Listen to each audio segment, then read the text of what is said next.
ஓம் சாந்தி 28/3/2026 காலை முரளி பாப்ததா மதுபன். பரமாத்மாவின் மகாவாக்கியம். இனிமையான குழந்தைகளே, ஒவ்வொருவரின் பாவத்தை உறிஞ்சக்கூடிய ஃபஸ்ட் கிளாஸ் பிளாட்டிங் பேப்பர், அதாவது மை உறிஞ்சும் தாள் ஒரு சிவபாபா ஆவார். அவரை நினைவு செய்தால் பாவங்கள் நீங்கிவிடும். கேள்வி: அனைத்தை விட ஆத்மா மீது ஆழமாக படிந்துள்ள கரை எது?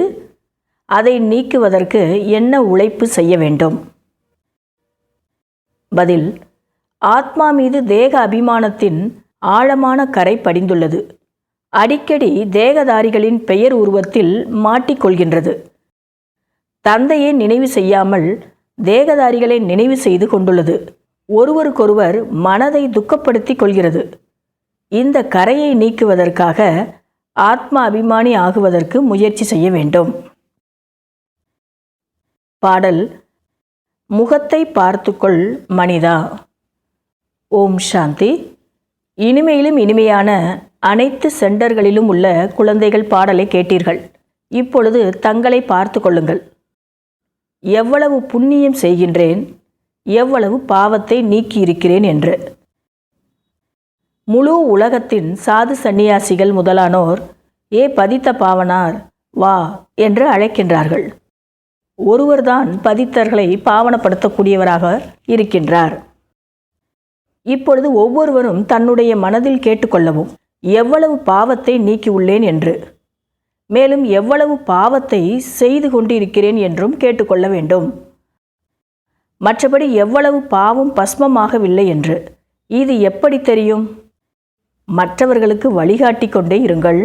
ஒரு மை உறிஞ்சும் தாள் தந்தை ஆவார். அவரை நினைவு செய்து கொண்டே இருங்கள். பாபாவை நினைவு செய்தாதான் பாவங்களெல்லாம் அவர் உறிஞ்சிக்கிடுவார். அவர் தான் பிளாட்டிங் பேப்பர். அனைவருக்கும் வழிகாட்டுவது நல்ல விஷயம்தான் அல்லவா? அதிசயம் என்னவென்றால், யாருக்கு வழி கூறுகிறார்களோ அவர்கள் தந்தையை நினைக்க ஆரம்பித்து விடுகிறார்கள். வழி கூறக்கூடியவர்கள் நினைக்கவில்லை என்றால் அதிசயமாக உள்ளது. எனவே பாவம் படவில்லை. அப்படி தான் இருக்குது பாவம். அது பஸ்மமாகலை. ஏன்னா நம்ம பாபாவை நினைவு செய்யலை. யாருக்கு சொல்கிறோமோ அவங்க முன்னேறி போய்கிட்டே இருக்கிறாங்க. ஆனால் சொல்கிறவங்க அதை செய்கிறது இல்லை. இது ஒரு அதிசயமாக இருக்குது அப்படின்னு பாபா சொல்கிறாங்க. உங்களுடைய கடமை பிறருக்கும் கூற வேண்டும், பதித்த பாவனர் ஒருவர்தான் என்று. ஞான நதிகளாக அநேக பேர் இருக்கலாம். ஆனால் நீங்கள் அனைவருக்கும் ஒரு தந்தையை நினைக்குமாறு தான் கூறுகிறீர்கள். ஞான கடலும் அவர்தான். அந்த ஒரு தந்தையை நினைவு செய்ய வேண்டும். ஆத்ம அபிமானியாக இருக்க வேண்டும். இந்த ஒரு விஷயம்தான் டிஃபிகல்ட்டாக இருக்கிறது. ரொம்ப கஷ்டம் எதுன்னா ஆத்ம உணர்வில் இருக்கிறது தான்.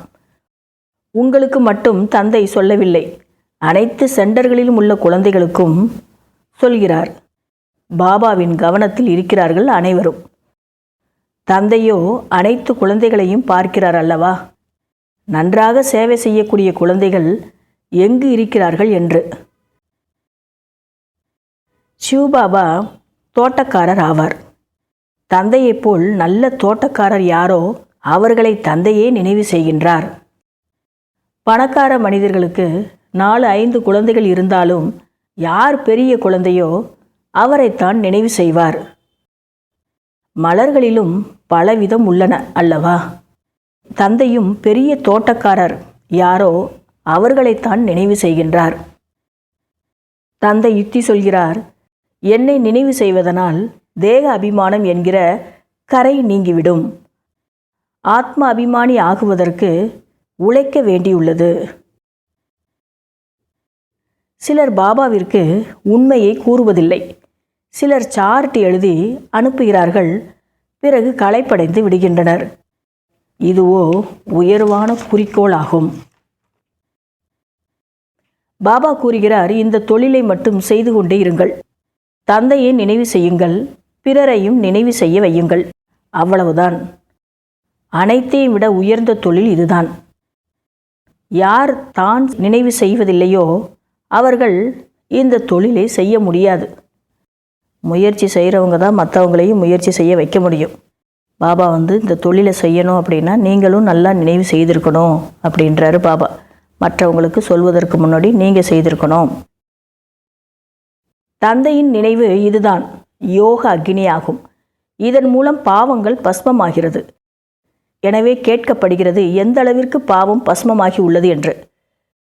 எவ்வளவு நினைவு செய்கிறீர்களோ அவ்வளவு குஷியின் அளவும் ஏறிக்கொண்டே இருக்கும். தந்தை என்ன மருந்து கொடுக்கிறாரோ இது அனைவருக்காகத்தான். யார் உங்களை சந்தித்தாலும் இந்த மருந்தையே நீங்களும் கொடுங்கள். நீங்கள் தந்தையிடம் செல்ல விரும்புகிறீர்களா? தூய்மை இல்லாமல் இருப்பதால் செல்ல முடியாது. தூய்மையாகுங்கள், அப்பொழுதுதான் செல்ல முடியும் என்று கூறவும். யாரை பார்த்தாலும் இதை சொல்லணுன்றாரு பாபா.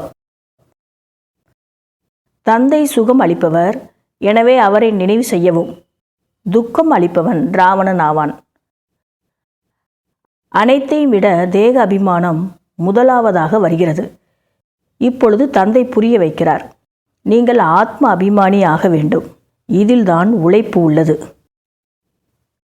தந்தையின் கட்டளை, தீயதை கேட்காதீர்கள், தீயதை பேசாதீர்கள், தீயதை செய்யாதீர்கள் என்று.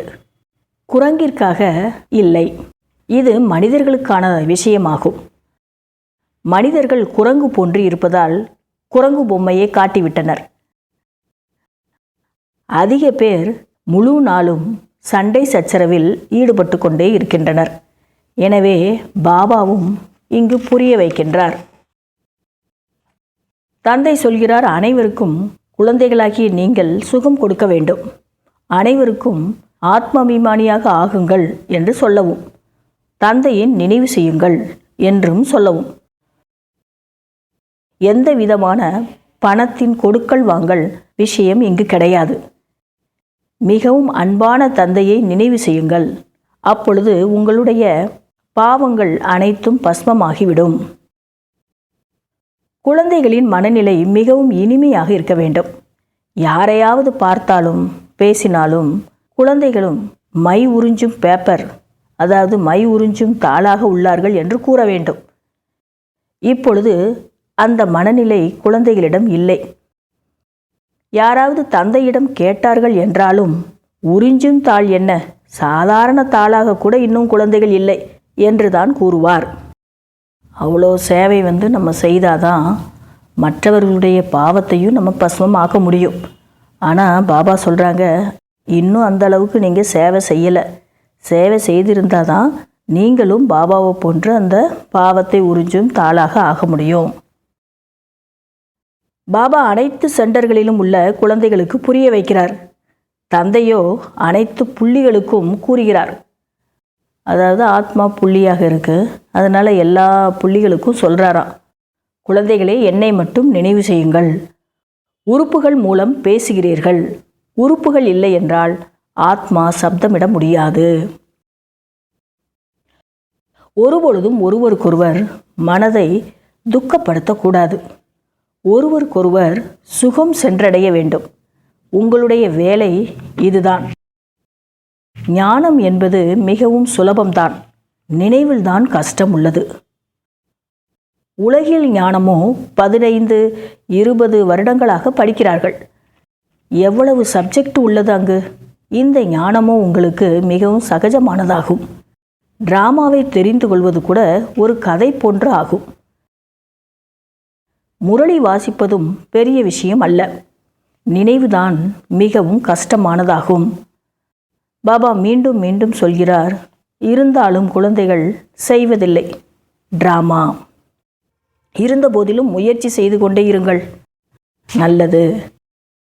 இனிமேலும் இனிமையான, காணாமல் போய் வெகுகாலம் கழித்து கண்டெடுக்கப்பட்ட செல்ல ஆன்மீக குழந்தைகளுக்கு தாயும் தந்தையும் ஆகிய பாப்தாதாவின் அன்பு நினைவுகளும் காலை வணக்கமும்.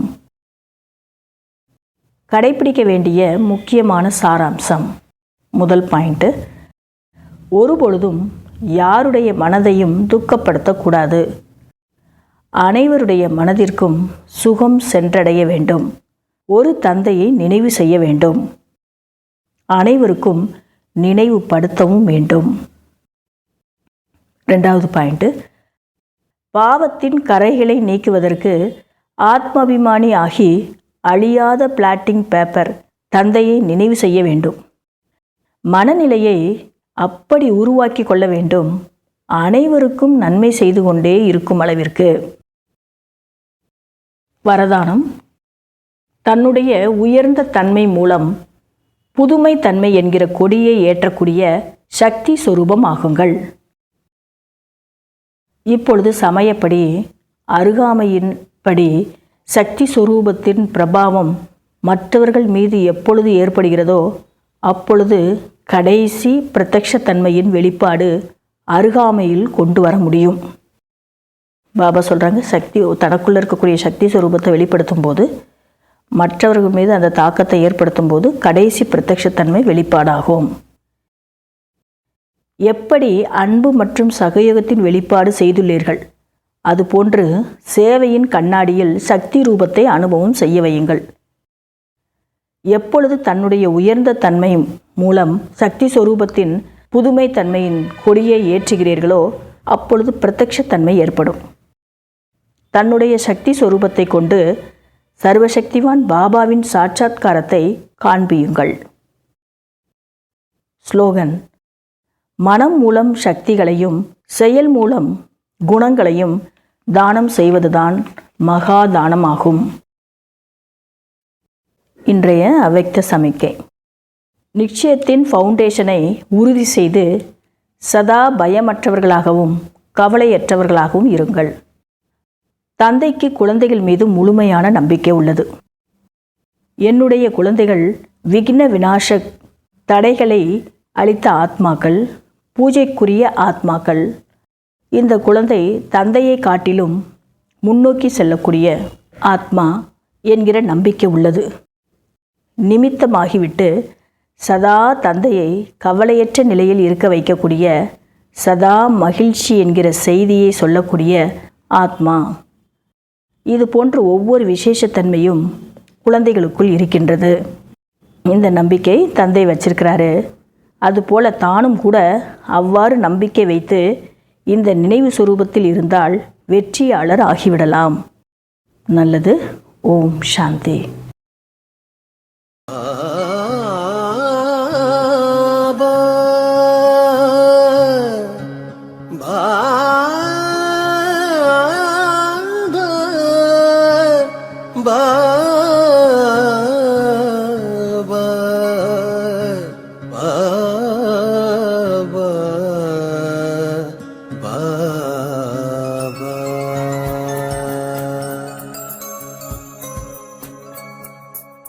சுடர்விடும் ஜோதியிலே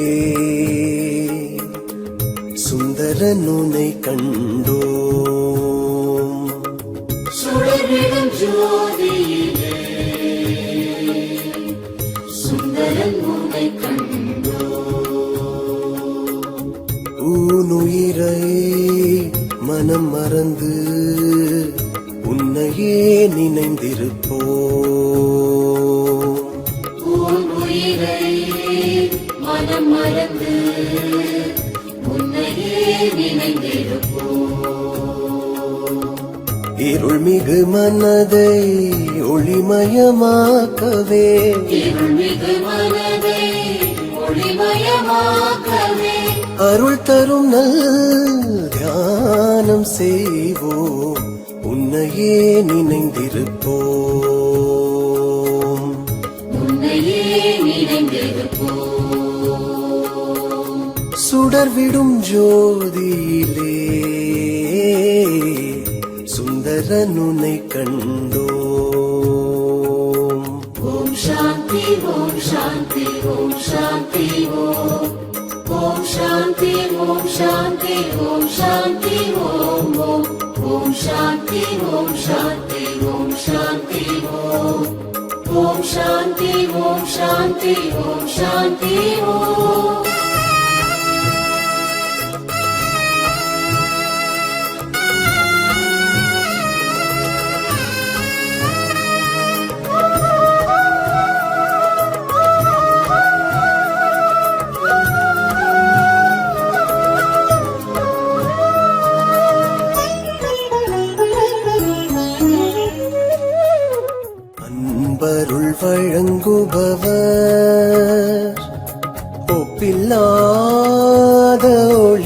காப்பவர் அண்ட சகாசரமாய்